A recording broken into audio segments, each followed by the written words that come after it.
Seringnya pemadaman listrik dalam beberapa pekan terakhir membuat resah para pembudidaya ikan koi di Kabupaten Jember. Salah satunya dirasakan Wahyu Arifan, pembudidaya ikan koi dari Kelurahan Bintoro, Kecamatan Patrang, Kabupaten Jember, Jawa Timur. Akibat matinya pompa air dan aerator saat listrik padam, sejumlah ikan koi miliknya mengalami kematian.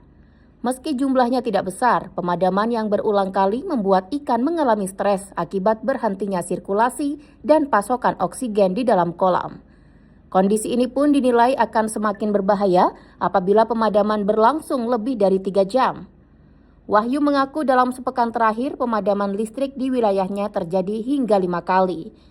Untuk mencegah kerugian yang lebih besar, ia terpaksa menyiagakan genset sebagai sumber listrik cadangan agar aerator dan pompa air tetap beroperasi selama pemadaman.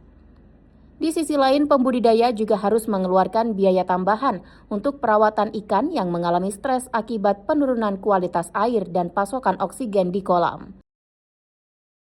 Kalau saya emang dari dulu udah sedia untuk genset ya, tapi genset itu kan tidak bisa untuk mengcover kolam yang sebesar ini. Jadi hanya untuk menghidupi aerator aja, mesin aerator. Artinya kos bertambah ya? Jelas kos bertambah untuk BBM-nya. Terus biaya untuk obat-obatan juga meningkat. Itu saya pernah ngecek itu dari maghrib itu sudah padam di sini. Saya tunggu sampai setengah 8, ya kemungkinan lebih dari 3 jam. Ini dalam 3 minggu ini mungkin sudah 5 kali. Sementara itu, Sekretaris Jember Koi Club Nur Salim menyebut pemadaman listrik tanpa pemberitahuan menjadi kendala besar bagi para pembudidaya. Ia mengimbau para pemilik kolam untuk menghentikan pemberian pakan sementara waktu saat listrik padam.